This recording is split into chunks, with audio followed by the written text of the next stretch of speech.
Well, hello everyone, and welcome back to the channel, and thanks to the new subscribers. Thanks for joining this community, everybody. And please hit the like button and share and subscribe if you haven't already. And hit the notification bell so you can be notified when a new video is out. So thanks so much, everybody, for doing that. It helps enormously. Now, today we're going to be getting into the narcissist vengeful venom. Yeah, the narcissist vengeful venom.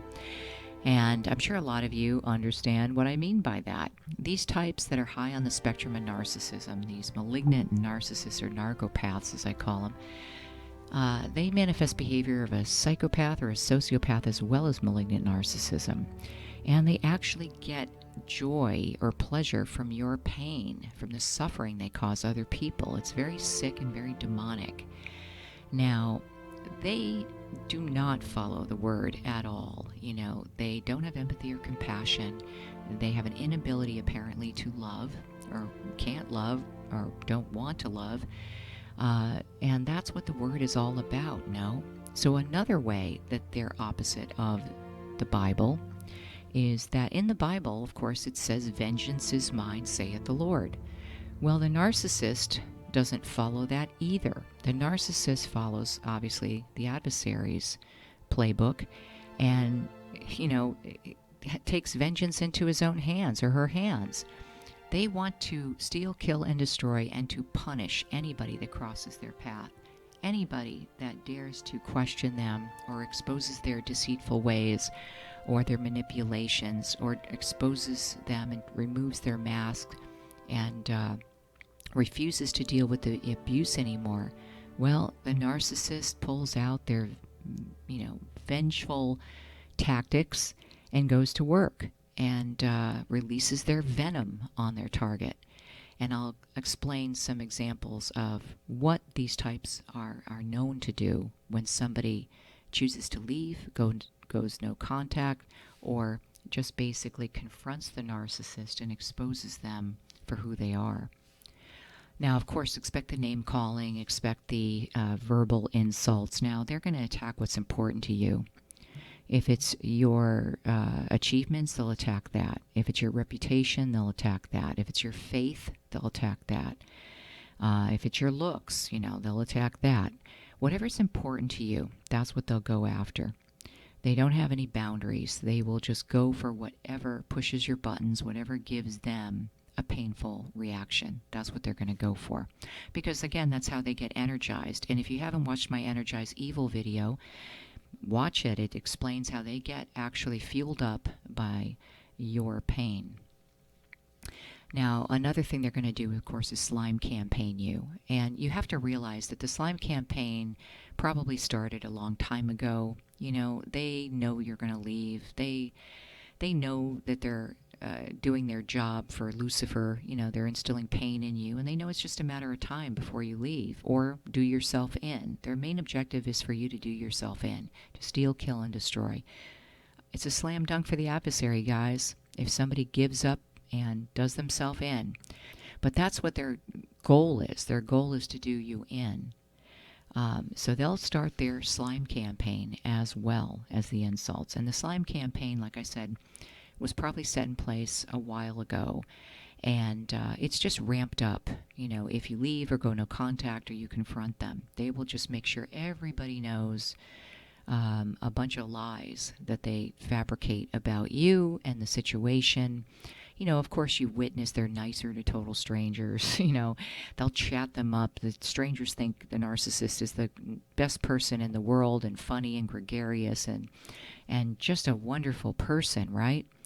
Well, that's why, the narcissist will start slime campaigning you to those individuals, because if they do that, then when you come out with your story, which is the real story, no one will believe you.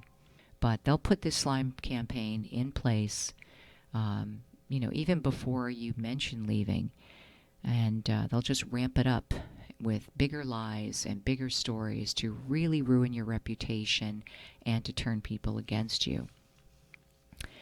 Now, another thing that they would do if that's a vengeful venom act, would be trying to ruin any chances of independence. Like if it's your job, if you have a job interview or somebody calls you for a job, they may not give you the message, or they may do something underhanded to your reviews at work. You know, if there's something online where people can review, they may put something vindictive on there to destroy your job and your employment.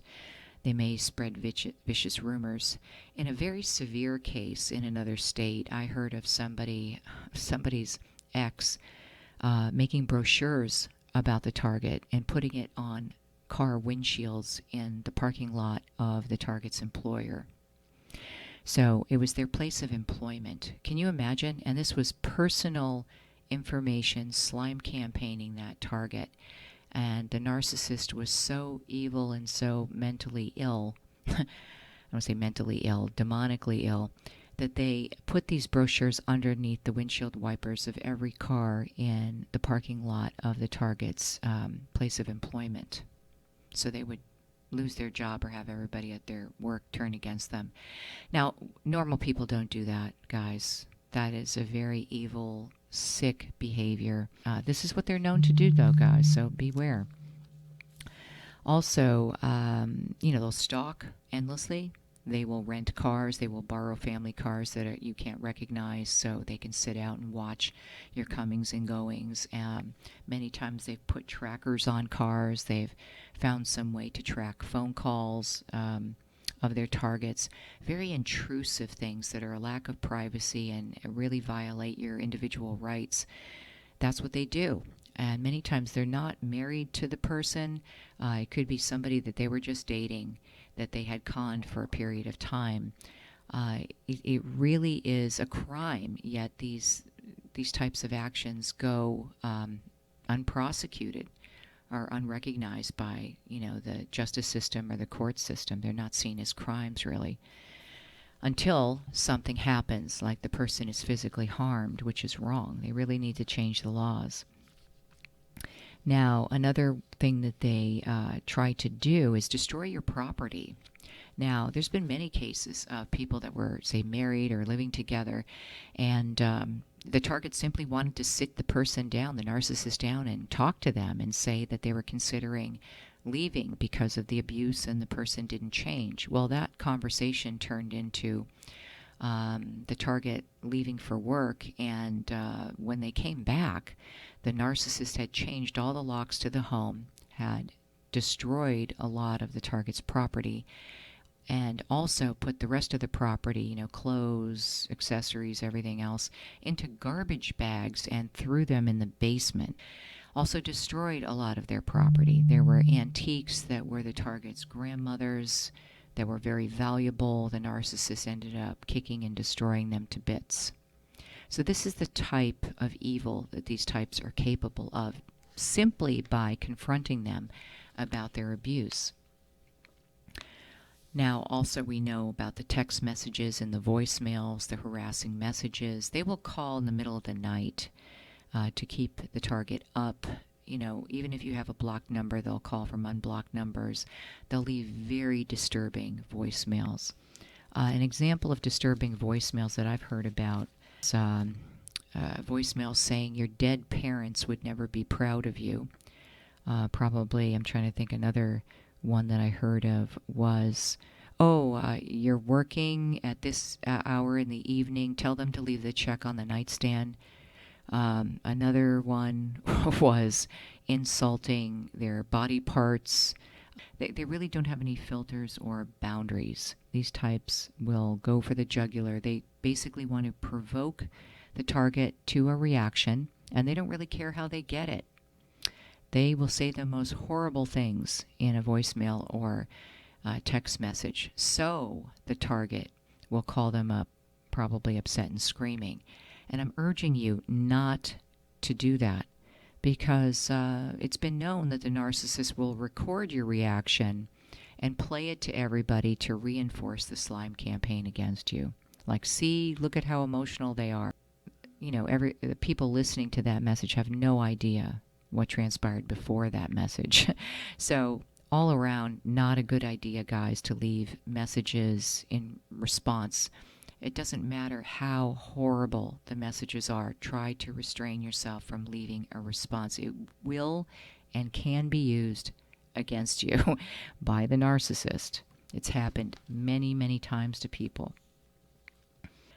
Also, the narcissist will be vindictive, and you have the vengeful venom in situations where the target is financially dependent on the narcissist. Say if it's a marriage or situation where somebody's at home with the children, well, the narcissist will cut off finances. I've even heard of cases where it was in a very cold area of the country during the winter, and the narcissist had a business trip, did not leave any financial resources for the target or the children at all, cut off the banks, and also cut the electricity and the heat in the home. So you can imagine that type of vindictiveness against somebody that's a spouse and your children. Again, normal people don't go to those lengths and would not be as vengeful and spiteful. The Lord asks us, not to be vengeful. That vengeance is mine, saith the Lord. Well, the narcissist is all about vengeance and vindictiveness, and will seek to destroy the target in any way they can, to ruin their reputation, ruin their finances, destroy their property, and destroy their lives. This isn't a case of just a mean person or a relationship that didn't work out. These types seek to steal, kill, and destroy like the adversary. And if you notice, this vindictiveness is yet another thing against the Word of God. So that's why a lot of us feel that these types are sent by the adversary. They cannot love, which is what the Bible is about and what the Lord asks us to do.